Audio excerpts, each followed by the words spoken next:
Welcome po muli sa ating YouTube channel.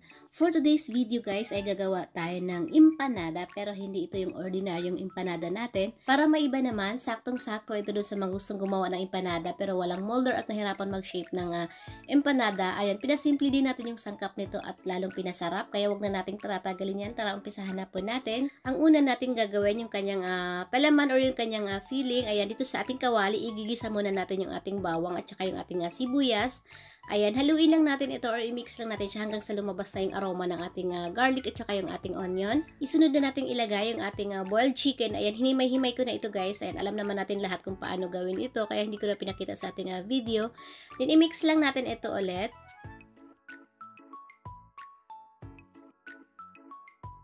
Then kapag nahalo na yung ating chicken, ilagay na natin sunod yung ating patatas or yung ating potato. Ayan, ganito lang yung kalaki yung size ng paghiwa natin guys. Same lang din doon sa carrots, ayan, at saka yung ating bell pepper. Ayan, kapag gumagawa tayo ng mga ganitong pang filling or pang palaman guys, kailangan uniform yung pag slice natin or yung pag-cut natin ng ating mga gulay. Mix lang natin ito hanggang sa mag-combine lang yung ating gulay at saka yung ating chicken. Then ilagay na natin yung ating mga pangpalasa. Ayan, meron tayo dito pepper, salt, paprika, ayan, chili powder. Yung chili powder guys ay optional lang. Meron din tayong paminta. Then naglagay pa ako dito ng cayenne powder. Ito naman ay optional lang. Pwede na kahit wala.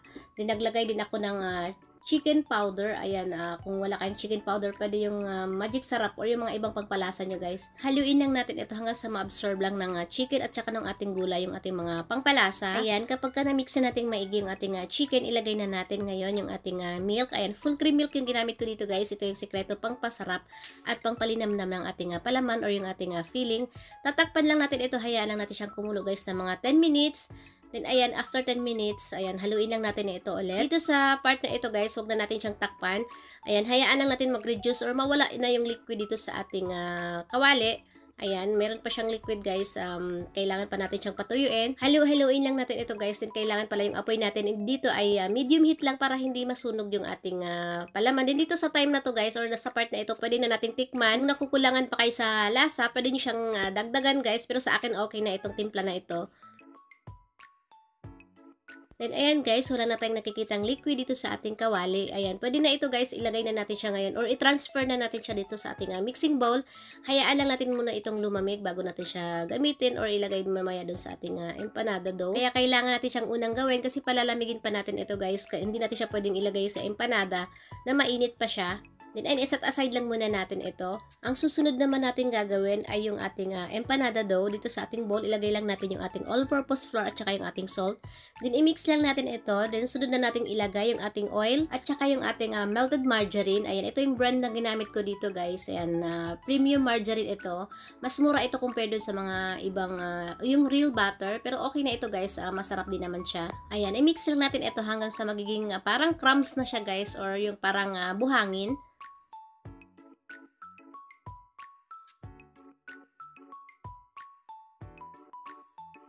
Then, ayan, kapag ganito na yung texture niya, pwede na ito guys. Ayan, nakikita nyo parang buhangin na siya. Ilagay na natin ngayon yung ating water or yung ating tubig ng pakonti-konti. Dapat slowly lang guys para matansya natin yung magiging texture ng ating dough. Lalo na hindi tayo pare-pareho ng brand ng flour na ginagamit. Merong flour na matakaw sa tubig, meron din namang hindi. So, kailangan pakonti-konti lang yung paglagay natin. Yung ginamit ko palang brand ng flour dito guys ay Pilmico. Ayan, pwede naman kayong gumamit ng ibang brand.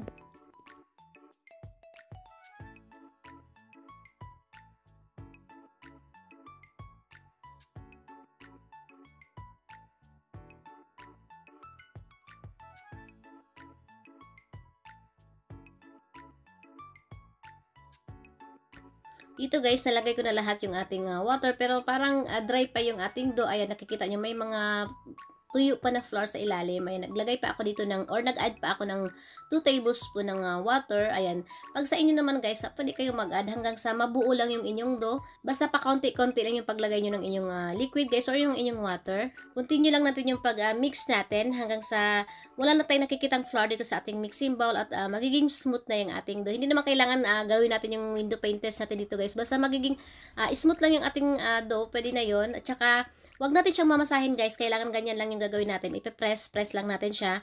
Kasi kapag minasa natin siya, a-active yung gluten doon sa ating flour. So, hindi magiging maganda yung texture ng ating empanada. Magiging makunat siya. Then, and guys, kapag ganito na siya, ayan, smooth na siya at wala din rin tayong nakikitang flour dito sa ating mixing bowl. Pwede na ito. I-rest lang natin ito guys ng 35 minutes. Tatakpan lang natin siya ng cling wrap. Then, after 35 minutes guys, ito na yung ating dough. Ayan, hahatiin na natin siya ngayon. Ang timbang pala ng aking dough dito guys ay 30 grams. Pwede nyong gawin kung ano yung gusto nyong size ng inyong empanada. Pero sa akin, pwede na itong ganito kalaking empanada. Ayan. Itong dough na ito guys, kung gusto nyo naman siyang gawin yung pangkaraniwan talaga ng empanada, yung gagamit kayo ng molder, pwede naman. Gusto ko lang siyang i-roll guys, para maiba naman. Hindi yung empanada na nakikita natin palagi. Para iba naman sa ating paningin. Ayan. Tsaka maganda rin ito guys kapag pangbenta natin. Ayan, hindi nila akalain na empanada pala yun. And kapag nakat na natin yung ating dough, bibilugin lang natin ito. Same lang din doon sa ating mga natirang dough.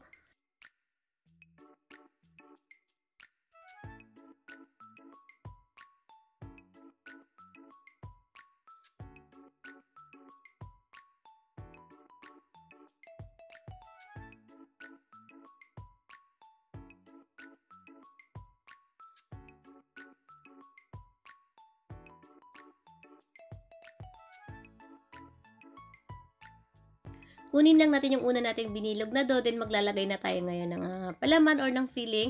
Ayan, ilalapad lang natin yung ating dough, then papakita ko sa inyo guys kung gaano kanipis or kung gaano kakapal yung ating dough bago natin siya lagyan ng filling.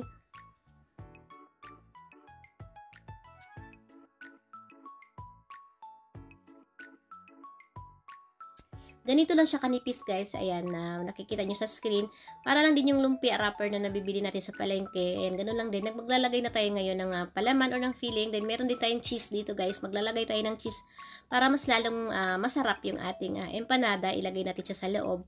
Pwede nyo rin i-grate na yung inyong cheese bago nyo siya ilagay sa inyong palaman. Sa akin ito, ginawa ko siyang stick para hindi agad siya mag-melt guys.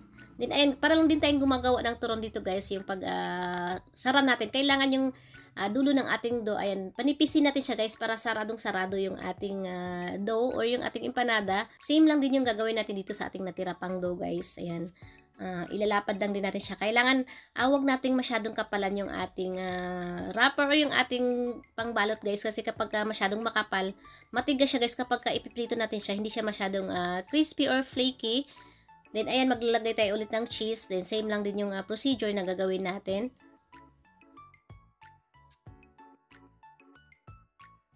Siguraduhin natin guys na nakatupi yung bawat gilid ng ating wrapper para hindi lumabas yung ating filling. At, ayan, paninipisin natin yung dulo ng ating wrapper guys para magsara din siyang maigi. Hindi siya maglilik kapag ipiprito natin siya. Then, ipipress-press lang din natin hanggang sa magsara na yung ating dough.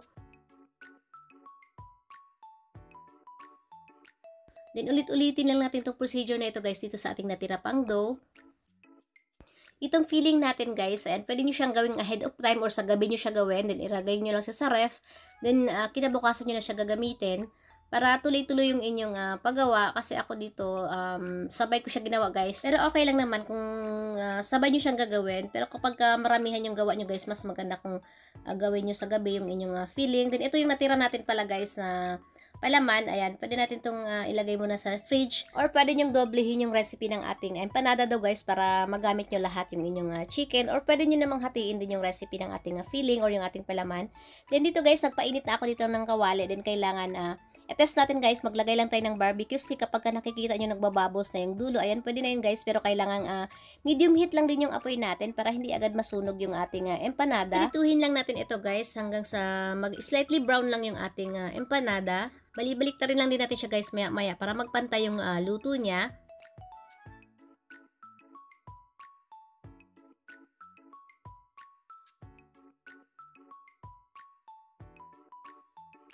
Then, ayan guys, kapag ganyan na yung kulay niya, ayan, pwede na ito guys. Slightly brown lang yung kulay niya dapat guys. Kasi kapag nasobrahan natin ng brown, magiging mapait na yung lasa niya. Or magiging parang sunog na yung lasa ng ating empanada. Uulitin lang natin itong procedure na ito guys. Dito sa natira pa nating mga empanada. Piprituhin lang din natin siya.